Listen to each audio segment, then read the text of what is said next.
Hello and welcome to another one-to-one mining investment content session.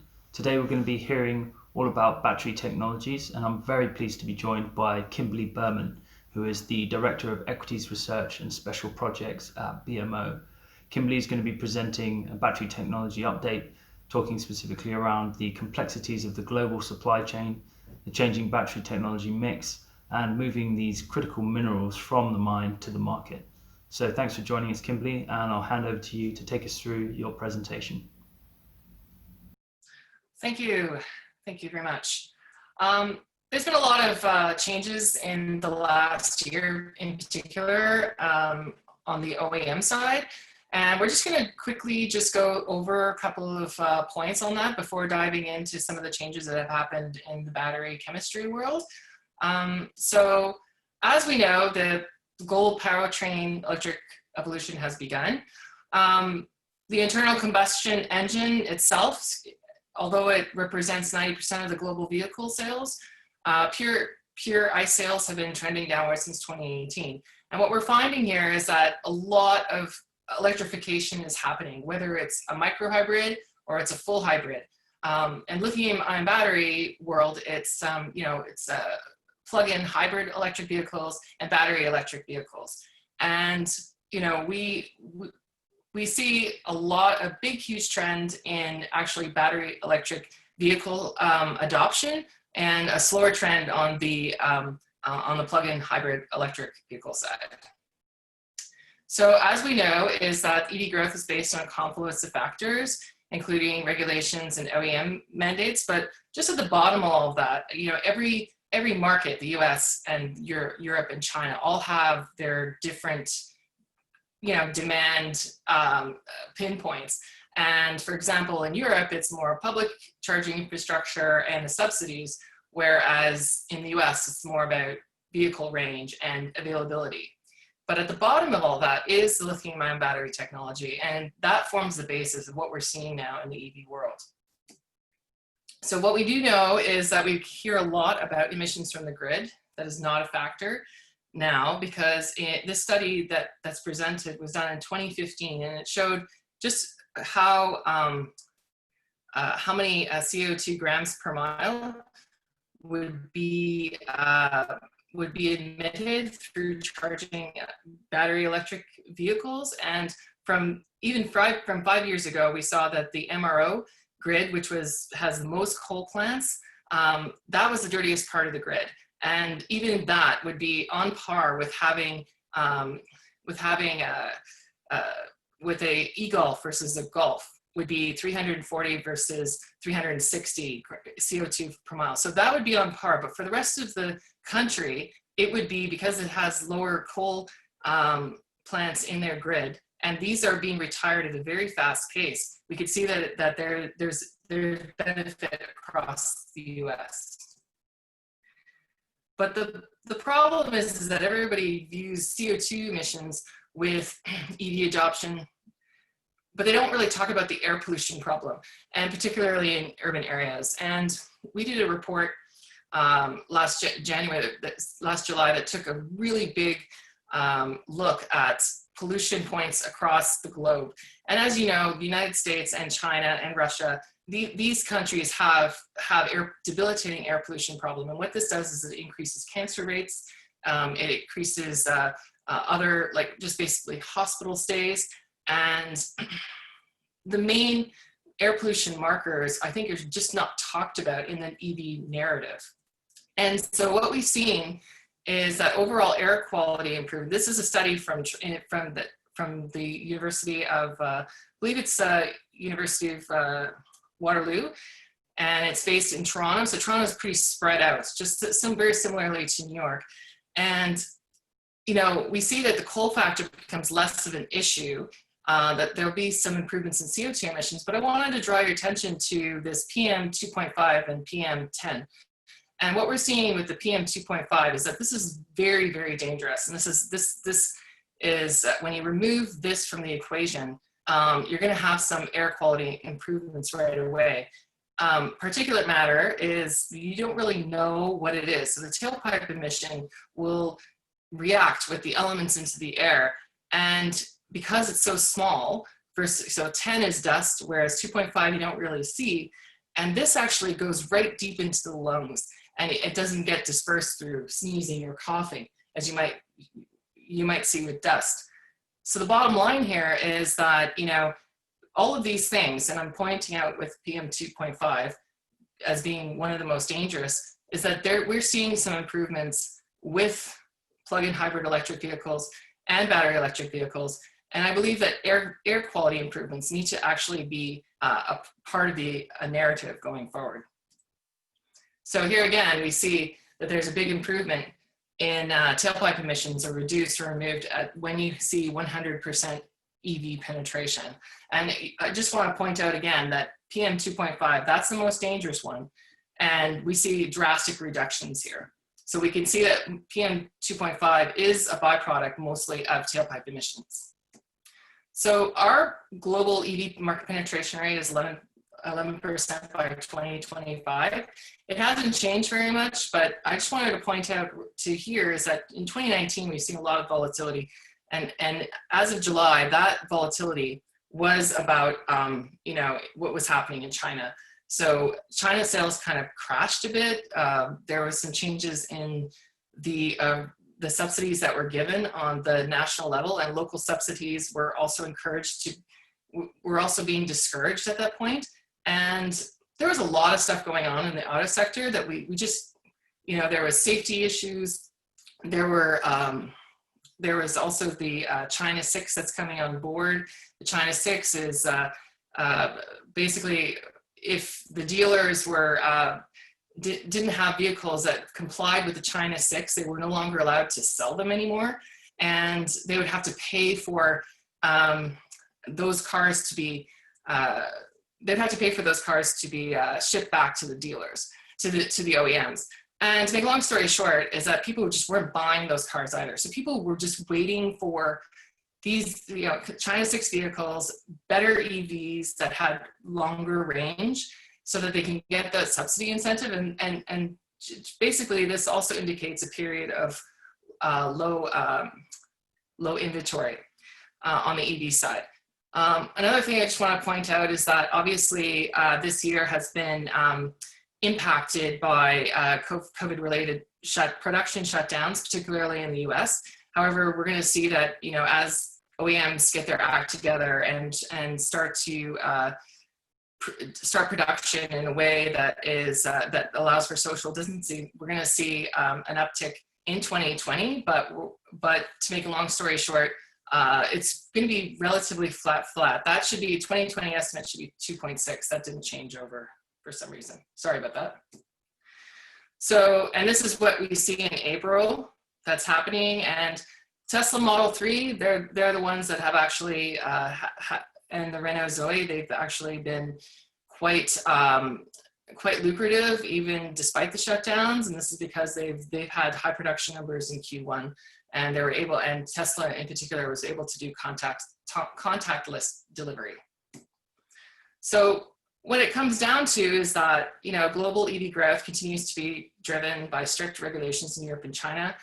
I want to point out to this slide in Europe, I talked about the China 6 on the bottom, but I want to point out on this slide is that as of 2021, all OEMs have to have mandatory targets for cars of 95 grams per CO2 per kilometer, or they're going to face penalties of 95 euros per each gram of kilometer in exceedance. So how this translates is that there was an excellent study by the PA Consulting that showed that basically they took 2018 grams per CO2 per kilometer and based on 2018 levels and projected some of the new vehicles to see what was going to happen. And they calculated the potential fines. And what we can see is that Volkswagen and BMW, like all of these companies have been very aggressive in the EV space, are not going to meet their 2021 deadlines. And I know because of the COVID-related shutdowns, they have tried, the auto associations have tried to get some sort of leniency or some sort of delay. And that has just not occurred, actually. They've just said flat out no at this point. There could be some changes over the summer, but we believe that that's only going to be a delay. It's only going to be a delay, and it'll be under 100. Even if they did start changing that, it would still be under significantly under 120 grams per CO2 per kilometer. So another thing about Europe is that we have there's a lot of gigafactories that are expected to come online. The supply is not meeting demand in that market. There's about 10 new EVs that are coming into the market by the end of the year, especially something like the ID3, as well as BMW's iX3, which is hotly anticipated. But the bottom line is that the battery gigafactories have to be built, and we're really not there at this point in Europe where supply is meeting demand. And with China, as we saw, as I mentioned earlier, is that subsidies were cut by 47 to 60%. And we saw, obviously, at the height of the COVID shutdowns, we saw that auto sales in general fell 96% in some markets. We think that that's going to change in the latter half of the year, especially as China's 6A regulations come at the end of the year now. So it's only been delayed by 6 months, but it's only a delay of 6 months. And like I said, a lot of consumers are not willing to maybe buy non-compliant ICE vehicles. So they're going to be looking at EVs. And so it's a very interesting time to see what will happen over the summer and to see whether these dealerships are going to be able to get rid of their inventory. So the subsidy, like I said, that contributed to negative first half sales in 2019, and that's been extended to the end of 2022. And we believe that that's pretty fair. I think that, in 2018, which is the biggest year, they did have a subsidy cut, and it was always done in a way where, to promote increased EV range and ingenuity in the battery technology world. But the bottom line is that, it's still an industry it's still a nascent industry that can't handle it, that can't stand on its own 2 feet. So it still needs some sort of incentive, even in China, where the drive for EVs is very strong. So just want to quickly talk about the US market, because the US market's really weird.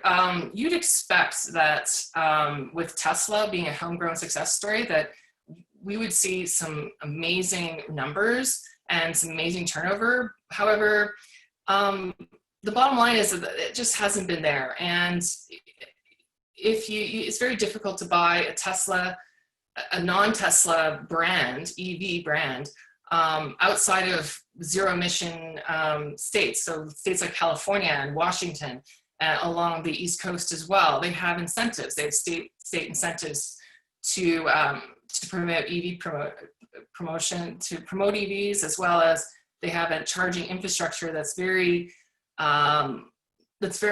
robust, shall we say. And the bottom line is that, if you're not in those states, it's very difficult to get an EV. And Tesla and GM have delivered their 200,000th EV, and so that means all the federal tax incentives on all these models have been phased out. So really, if you're buying a Model 3, is the $7,500 tax reduction, is it going to be very fruitful for you? And it's been proven that Model 3 is like 50% of the market. So that it just doesn't matter. And you can get it across all states. So just to go over what we think, why is EV uptake so slow here, is range anxiety, the post-purchase rebates. It's kind of a weird thing. You have $7,500. So if you buy something in January of 2019, you have to wait to get your subsidy, your tax refund the following year during tax season. And also there's a lack of EV variety and the availability. There are wait lists in order to even get a Tesla. And when you think about the American market, people need their cars right away. They can't wait 3 months for a new vehicle.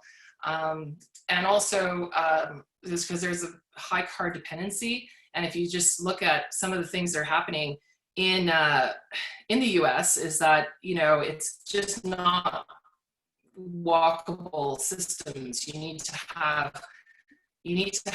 a car, and even you can't walk your child from this point to school. You need a car, and also a lot of this highways, they go right through the cities.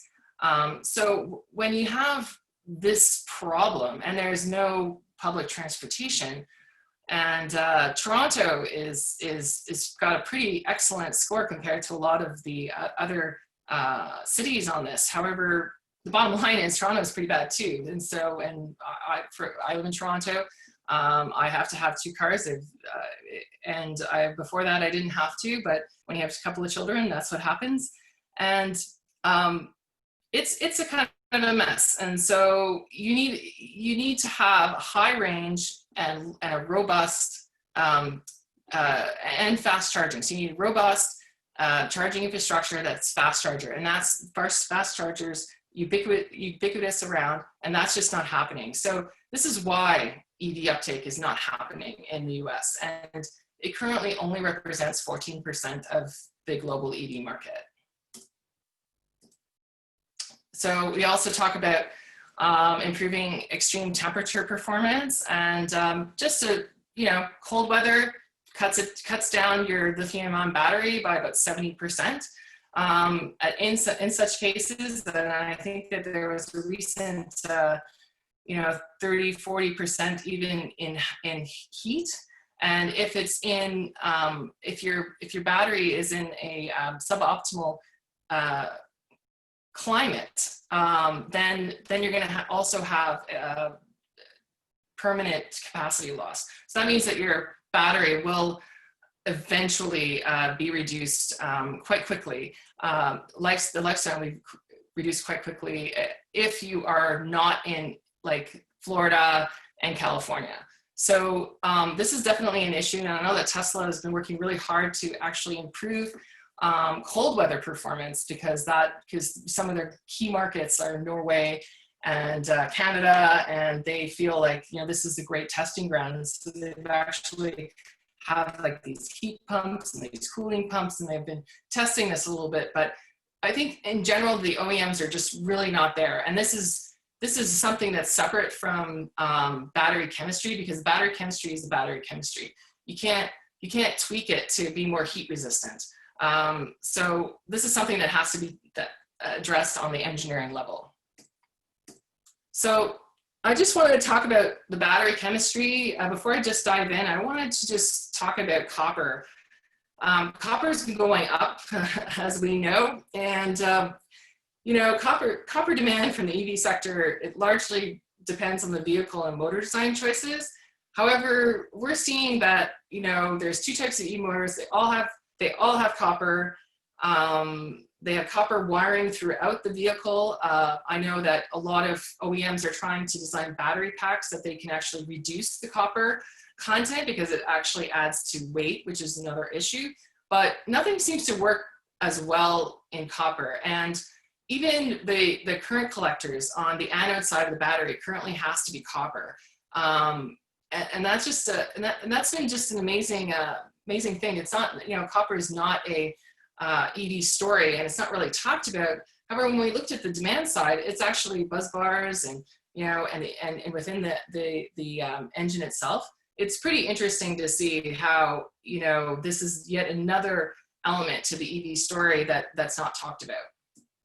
So as we see here is that we're going to see about 1.2 kiloton in additional copper demand from the auto sector going forward.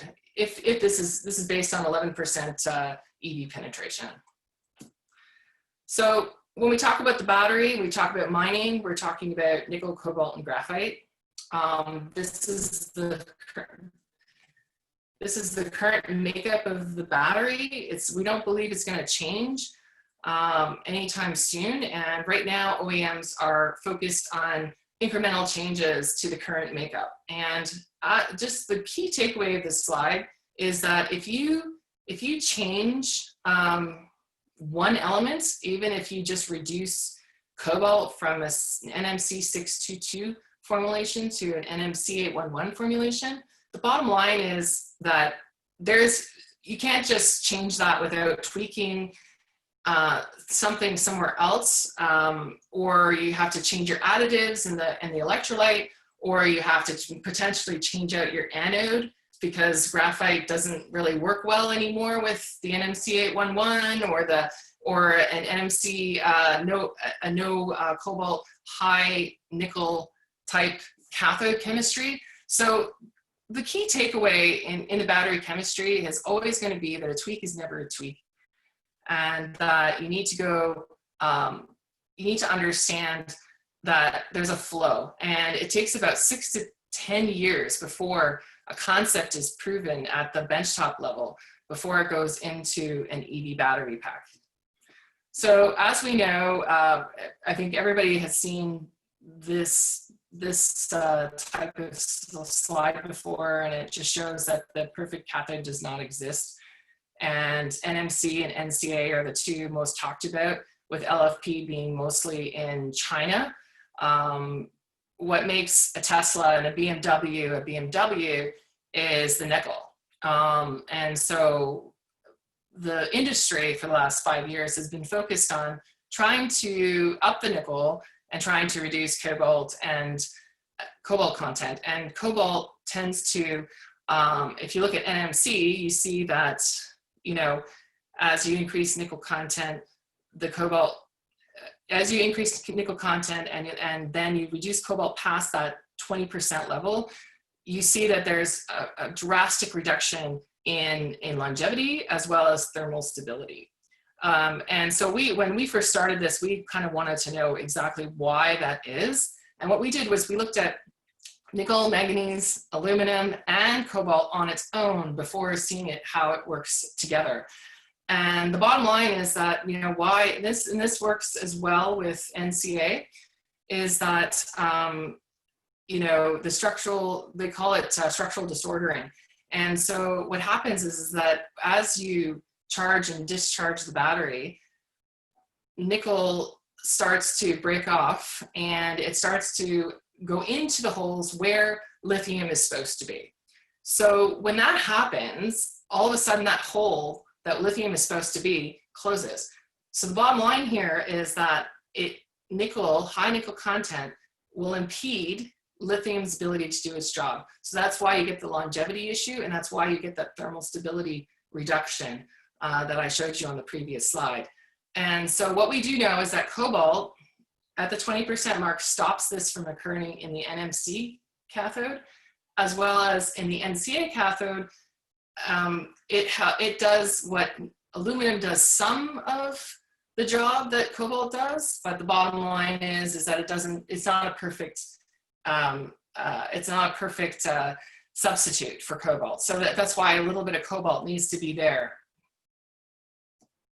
So this is what we talk about all the time, is that the more technical issues you have, the more risk. And so, and as we see in NMC 811, is that structural disordering is a huge issue with NMC 811. And we're seeing, increase in side effects. And this is exactly why this is an issue. So when you see at the bottom, at the benchtop level, where there's a lot of technical issues that need to be overcome, this is going to impede this step-up process of going from, cathode, just a cathode, to the battery cell design, and also to the EV battery packs.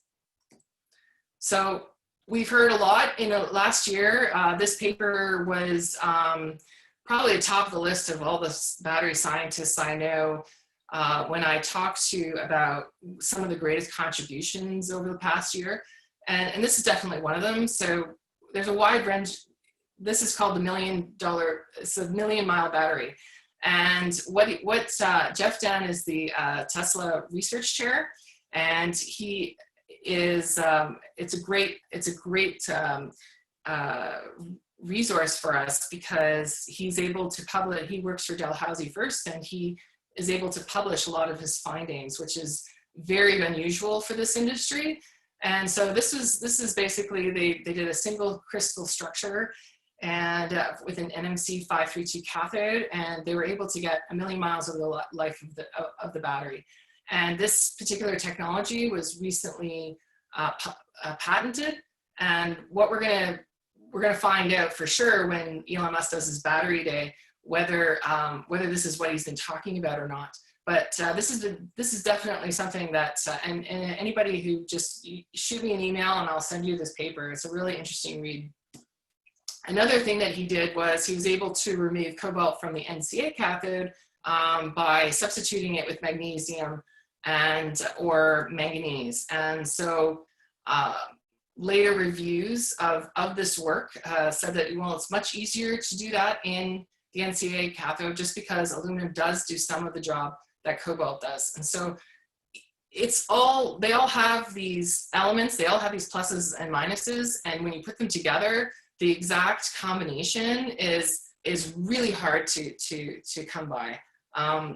Like I said, you try to do something like this, and this is going to take about 2 to 3 years to do proof of concept, and then they're going to be able to have to try it and engineer it into a battery pack, and then they're going to have to make sure that the battery management system can actually control that new chemistry. And one of the examples I like to give all the time is that when Tesla Model 3, when the production was delayed for quite a bit, one of the problems was that they had tweaked the chemistry by removing cobalt a little bit, and they had to rewrite the battery management system, all the algorithms that went into the battery management system. So lithium iron phosphate is something that's also been talked about since the Reuters article that happened in January, February, and they just said there was rumors that Tesla was going to use CATL's LFP technology for its lower range, more utilitarian vehicles and Model 3s. The bottom line is that, if you look at this, you look at performance is okay, but the specific energy is not there. And so when you want a ludicrous mode, you want that performance, that's where nickel comes into the picture. And that's where nickel is really the star here. And LFP is a great technology. It's very safe. It's great for buses. But the problem is that lower energy density, the specific energy, the power acceleration, heavier batteries, all that stuff is, you're gonna have a Model 3 that's gonna go like maybe 100 kilometers. And that may be great for the Chinese market, but that's not gonna be great for outside of the Chinese market. I guess we'll all find out at the Tesla's battery day that's now scheduled for June, sometime in June, he said. So basically, when we look at all three and we look at what's going on, we still view that our base case is 75% of the market will be 532, 622 in the next 5 years. That's the simple reason is that even though NMC 811 is in some vehicles in China, there has been some recalls, there has been some problems. It is, the battery management system is very expensive, has to be very expensive. And so the bottom line is that when we look at our what can happen and we think, okay, what's the upside case? We have our base case. Our upside case is that, well, all the technical challenges are removed, are overcome. And we see that, this does become a dominant chemistry. However, still in the next 5 years, the dominant chemistry is going to be 532 and 622. And we're also seeing a lot of non-cobalt, but still nickel-rich cathodes come into play on the research side. And we also see that a lot of companies are looking to get cobalt out of the equation. So this is why we sort of looked at our downside case as well. And so these are all of the, from our scenario analysis, this is all of our assumptions that we've used. And what we do find is that even for the next 5 years, we see that cobalt demand still going to be great, and that the real risk is not about NMC 811 like everybody has been talking about. It's more about these non-cobalt cathode technologies coming into the pipeline earlier.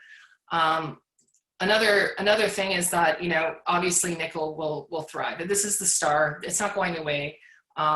It's what makes a Tesla, like I said, it makes a Tesla, makes a BMW, and it gives that performance that mirrors some of those high-end ICE vehicles. So just wanted to quickly, we did some work on graphite just because we had a lot of questions about the anode. And what we find is that graphite can be paired with a variety of cathodes and has a reasonable high specific energy. And everybody's been talking about lithium metal, right? The silicon and lithium metal on this chart here. And to be quite honest, lithium metal is not a new technology. It is the ultimate technology, but it's been around, it's been studied for about 20, 30 years. There's been some bankruptcies, there's been some, you know, exploding phones and things like that. And then the reason why graphite became the gold standard here was simply because, you know, Sony figured it out and was able to figure out, you know, these video cameras. The first lithium batteries were in video cameras, and it's just like graphite can be paired with a variety of cathodes and has a reasonably high specific energy. And if you add some silicon to it, it actually increases the some of the energy density that the graphite can have. I do think that it will have to be changed. However, I think it's here to stay for a little while longer. And I just wanted to show you this particular chart. It's been very interesting. So if the million-mile battery was the top choice, this was definitely the second choice of the scientists. They thought this was amazing. And so one of the key drawbacks of graphite is the lithium plating issue.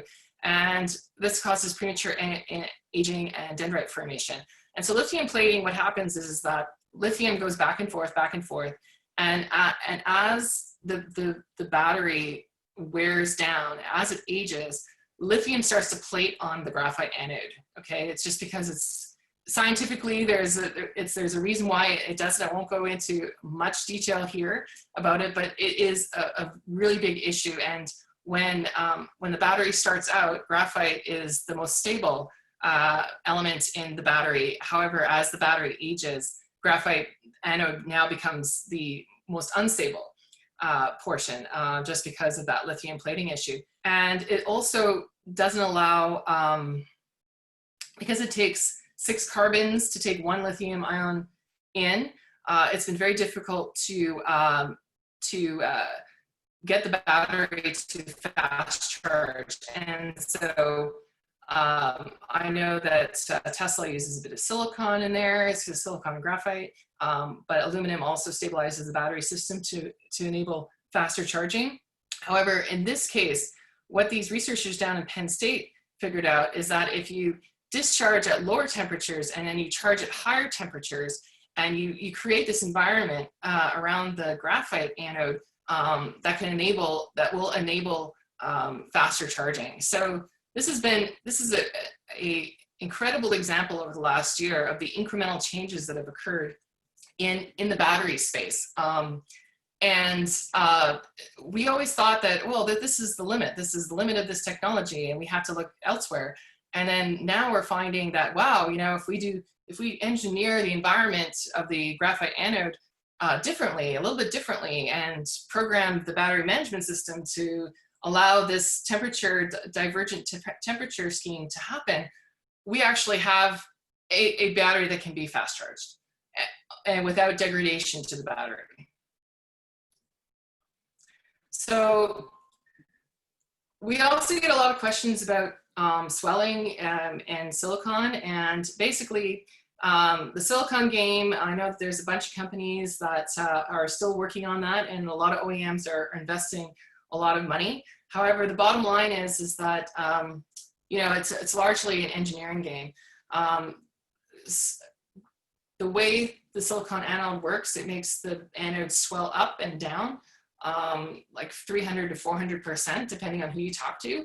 And so what they're trying to do is they're trying to actually pair it with silicon with graphite, or they're trying these structured silicon pomegranates and hierarchical structure, or silicon carbon core shells. And you're just seeing how, you know, the more efficient anode design that occurs, the greater the capacity after multiple cycles. The problem is that how much is this going to cost? We already have a pretty awesome anode material, and we're figuring out how to improve graphite every day. And we're finding out that that graphite level is going up and up and up. But then you're also adding, okay, let's get silicon because it's, you know, at least it's more ubiquitous and it's cheaper, and it doesn't, you know, it doesn't cost a lot of chemicals to turn the natural graphite into the spherical graphite that's used in EV anodes. And the bottom line is that, you know, we don't know how much this stuff is going to cost. And so until then, it's really great science, but it is definitely an engineering game. And then lastly, I just wanted to talk about lithium metal, just because I get a lot of questions about it. Like I said, it spans 30 years, many false starts. The bottom line is that the number of technical issues that need to be overcome are very great.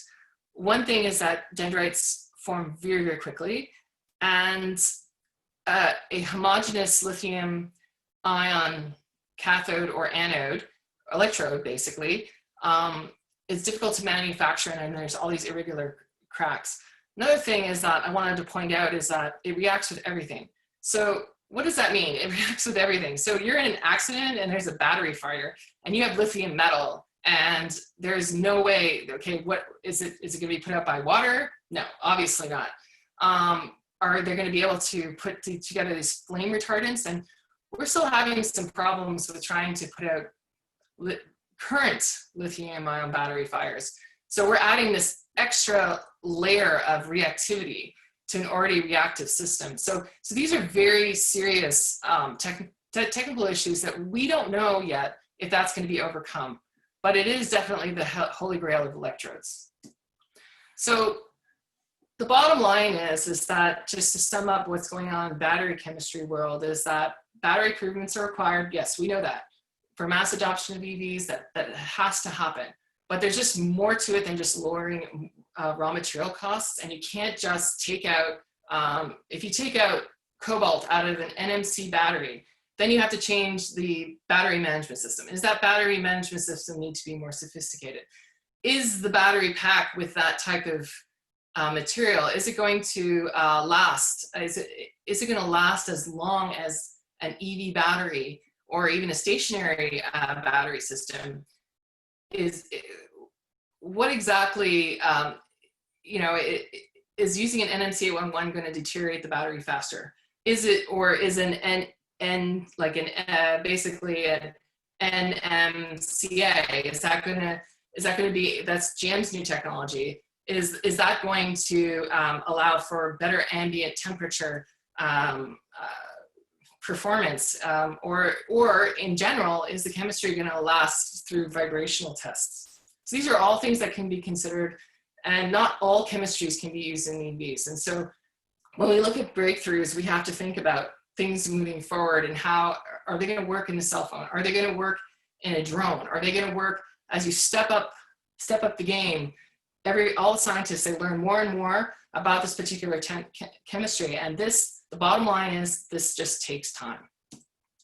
So I just wanted to quickly talk about this, because I know it's graphite. We did a huge study on graphite, and we talked about how difficult it is to go from the mine to the battery materials, because it's just more complicated. And so this can be applied, this type of tower can be applied to all battery metals in a sense.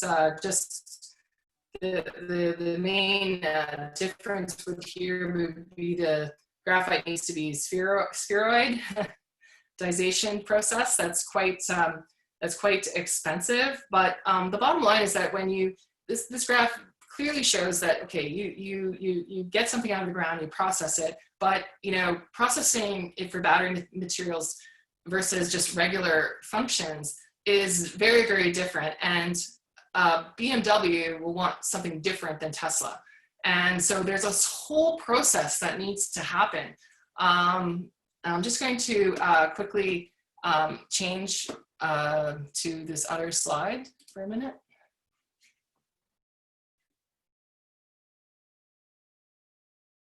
Here we go. So let's look at this. We're looking at it again for the anode. There's a lot of key takeaways that can be used for cobalt as well as for nickel in this case, and manganese. We can't forget about manganese. And so basically in here, it just shows that, you know, through the qualification process, and this is from the cell manufacturers who have to qualify the raw material for the anode. And as you can see, you know, if it's a mined graphite, then you need like 10 to 50 kilograms of graphite to be required to get through the first step. Then it goes up to 100 kilograms. And then it goes into, okay, it's approved. And then you go, okay, well, let's see how it performs in the electrode. Is it favorable? Is it what we need? Is it favorable energy with higher voltage? And as each of these steps move through the process, if it doesn't answer these questions, and these are very basic questions, and so there might be like a tremendous amount of detailed, you know, from the electro engineering phase to tests from the electro engineering phase to the cell design phase. The bottom line is that this is a very complicated question. Process, and just at this level, and this is actually could take about 2-3 years, and so these agreements may only occur you know, after a company has worked with a company worked with an OEM for a long time and has given them about 5,000 to 10,000 kilograms of graphite to perform these crucial tests. And then what we have is, so I just gave you, that was an example of material selection phase. So you've got all of the material selections together, and then you're gonna put the cathode and the anode together. Then you're gonna move on to, again, cathode, anode, electrode engineering phases. And then you're gonna see what the selection of the electrolyte is gonna be before you even go into cell design. So if the other slide is about 2 to 3 year process, this is at least a 5-year process. And then when you go into cell design, you decide on obviously prismatic, cylindrical, and pouch. However, you go into modular pack assembly, and then it's pack design into a fully integrated unit.